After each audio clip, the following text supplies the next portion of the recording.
ना हम सोने चांदी के, ना हम पत्थर लकड़ी के, ना हम सोने चांदी के, ना हम पत्थर लकड़ी के। उसने अपना दम फूका तो बन गए वारिश जिंदगी के। उसने अपना दम फूका तो बन गए वारिश जिंदगी के। पाक खुदा ने हमें सवारा, पाक खुदा ने हमें सवारा। हम माटी के बर्तन हैं, वो है हमारा पालनहारा, वो है हमारा पालनहारा। इस मिट्टी में कादिर मुतलक पाक खजाने रखता है। इस मिट्टी में कादिर मुतलक पाक खजाने रखता है। पानी से भरे मटकों को मह में वो बदलता है। पानी से भरे मटकों को मह में वो बदलता है। करता है खुद काम वो सारा, करता है खुद काम वो सारा। हम माटी के बर्तन हैं, वो है हमारा पालनहारा। धन्यवाद खुदा का इस सुंदर गाने के लिए, अपनी महिमा को बताने के लिए। हम उसकी महिमा को इस गाने के द्वारा गाकर अपने इजहार कर सकते हैं अपने शब्दों में। प्रभु का धन्यवाद हो। और सच में जैसे उसका वचन कहता है कि हम सब क्या है, मिट्टी के बर्तन हैं। और हम देखेंगे कि इस मिट्टी के बर्तन के बारे में बाइबल क्या कहती है और कहाँ ये वचन कहता है कि हम मिट्टी के बर्तन हैं। हम 2 कुरिन्थियों 4 का हम 7 देखेंगे, जिसमें परमेश्वर का वचन कहता है, परंतु हमारे पास वह धन मिट्टी के बर्तनों में रखा है। वो कौन सा धन है जो रखा है मिट्टी के बर्तनों में? तो हम देखेंगे पहला कि परमेश्वर ने पहले मनुष्य को, जिससे ये दुनिया उत्पन्न हुई, उस मनुष्य से मनुष्य बनते चले गए और आज तक ये जनरेशन चलती आ रही है। आदम को परमेश्वर ने अपने हाथों से उठाकर मिट्टी से बनाया। आगे लिखा है कि हम असीम सामर्थ हमारी ओर से नहीं वरन परमेश्वर ही की ओर से ठहरे। और इस मिट्टी के बर्तन के अंदर जो सामर्थ है वो हमारी ओर से नहीं मगर परमेश्वर ही की ओर से ठहरे। तो ये जो धन है, जो सबसे कीमती चीज़ है इस मिट्टी के बर्तन के अंदर, वो है परमेश्वर की आत्मा। क्योंकि वचन कहता है ये जो देह है ये परमेश्वर का मंदिर है।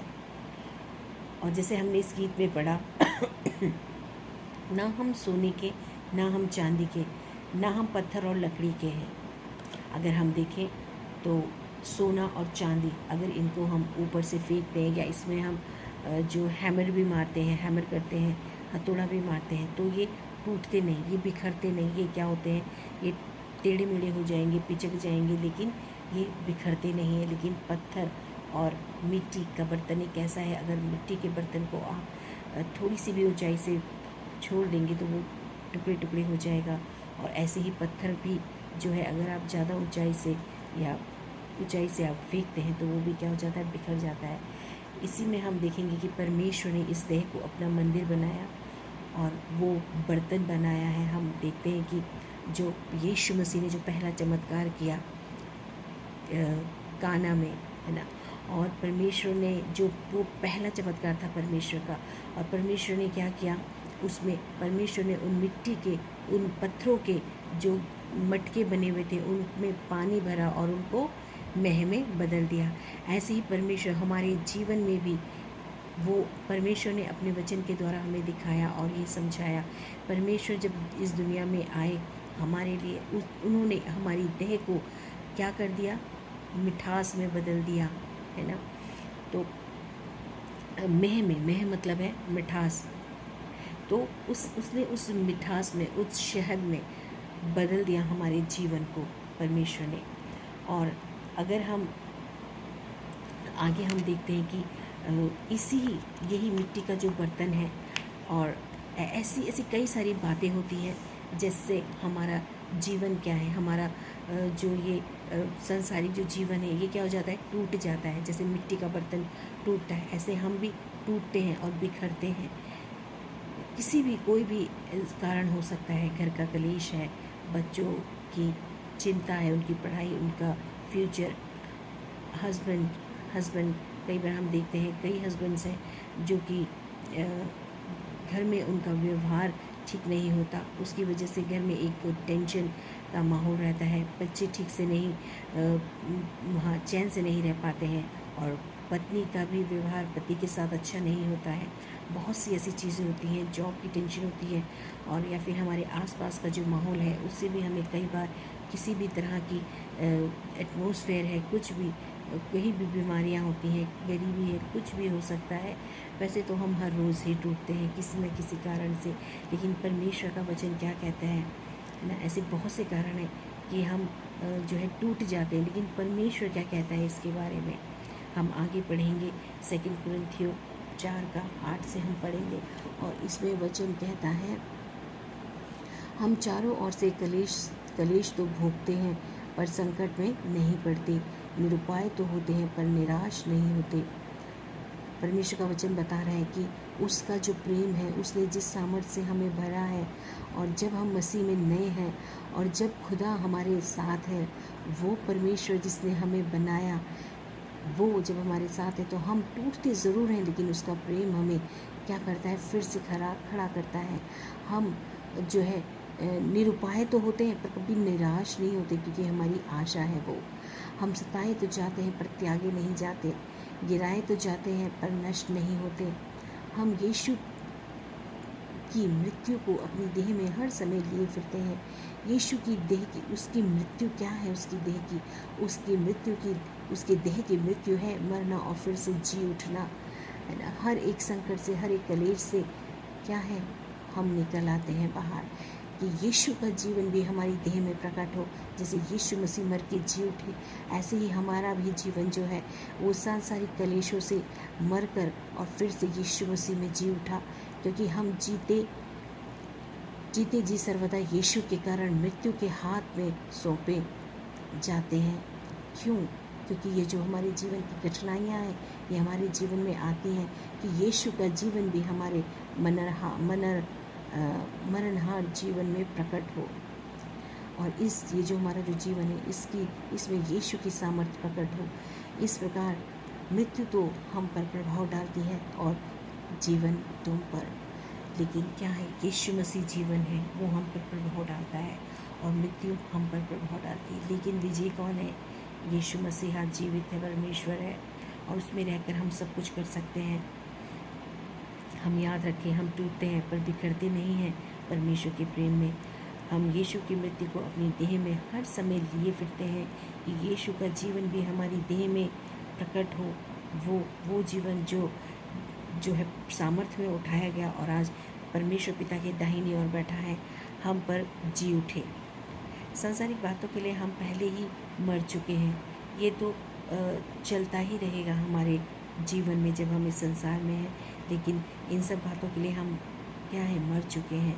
हमारा परमेश्वर बड़ा ही सिंपल था, वह तो खजाने का मालिक है, स्वर्ग की महिमा का मालिक है, और लेकिन उसने क्या किया, वो हम इतना नम्र हमारे परमेश्वर में घमंड नहीं है, तभी भी वो क्या है, वो गौशाला में जन्मा और उसने अपने लिए कोई बहुत अच्छी सवारी नहीं चूज़ करी, हाँ, जबकि उसने हर एक चीज़ उसने बनाई है। वो चाहता तो किसी भी जानवर को इस्तेमाल कर सकता था, लेकिन उसने सबसे सीधे गधे को इस्तेमाल किया अपनी सवारी के लिए। और हम तो मिट्टी के बनाए गए हैं, तब भी हमें बहुत सा घमंड आ जाता है और हम अपने जो है इस संसारिक ज्ञान के अनुसार घमंडी हो जाते हैं, अपनी हर एक अपीयरेंस के लिए, हमारे लुक के लिए, हमारे ड्रेसअप होने के लिए, हर चीज़ के लिए। लेकिन यह सब संसारिक वस्तुएं तो एक दिन क्या है, ख़त्म हो जाएंगी, लेकिन यीशु के विचार में, यीशु के विचारों के अनुसार हम बिल्कुल अलग है।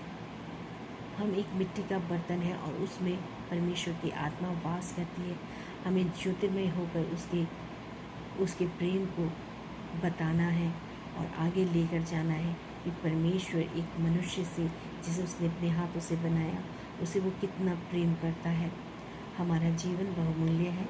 यीशु मसीह में परमेश्वर की आत्मा का मंदिर है और हमें उसकी आत्मा हमारे अंदर वास करती है। यह भूल कर बाकी ये बातें हम भूल कर सब कुछ याद रखते हैं, लेकिन आज हम याद रखेंगे कि इसमें परमेश्वर की आत्मा रहती है और अपने शरीर का मतलब इस बर्तन की इम्पोर्टेंस को हमको समझना है। संसार की बातों में हमें टूटना और बिखरना नहीं है, हमें मसीह में हर रोज़ नया होना है। जय मसीह की। आइए, आज का वचन है कि जो हमने सीखा कि ये परमेश्वर की हम अपने इस शरीर को, अपने इस जीवन को व्यर्थ ना समझें। ये बहुत इम्पॉर्टेंट है खुदा की नज़रों में। खुदा के अलग ही विचार हैं इस जीवन को लेकर, तो हम उसकी इम्पोर्टेंस को समझें। सांसारिक बातों में, सांसारिक चीज़ों में, सांसारिक कलेशों में, संकट में हम अपने इस जीवन को यूं ही बर्बाद ना करें। हम उन चीज़ों को ही स्मरण करें और याद रखें जो हमारे उन्नति की हो, उनको नहीं जो हमारे नाश की हो, जो हमें बुराई की ओर ले जाती हो, जो हमारे जीवन में अशांति लेकर आती हो। हम याद रखेंगे जीवन जो है परमेश्वर ने अपनी महिमा के लिए और अपने सामर्थ से भरा है। हम इस जीवन की इम्पोर्टेंस को समझें। आइए हम अंत की प्रार्थना करेंगे। धन्यवाद यीशु मसीह, आपका धन्यवाद करते हैं खुदा इस सुंदर जीवन के लिए प्रभु जी, और आपके उन विचारों को जानने के लिए प्रभु जी जो आपने जाहिर करे खुदा कि ये शरीर खुदा सिर्फ इस संसार में खाने पीने के लिए और नहीं है यीशु, जबकि खुदा ये तेरी सामर्थ को लिए घूमता है, तेरी पवित्र आत्मा को अपने अंदर अपनी देह में लिए घूमता है प्रभु जी। होने दे मेरे यीशु नासरी कि पिता परमेश्वर हमारे जीवन से खुदा आप झलकने पाए, आपकी शांति, आपका प्रेम, और जैसे आपने जगत से प्रेम किया यीशु कि अपने प्राणों को भी आपने बलिदान कर दिया यीशु नासरी, उसी तरह से खुदा हम भी अपने जीवनों को प्रभु जी इम्पोर्टेंट समझने पाए, उतने ही हम भी दीन बने पिता, और तेरे प्रेम का प्रचार हम कर सकें अपने जीवन के द्वारा। और ये प्रार्थना विनती हर एक के लिए हम यीशु नासरी के नाम से मांगते हैं, आमीन। जय मसीह की।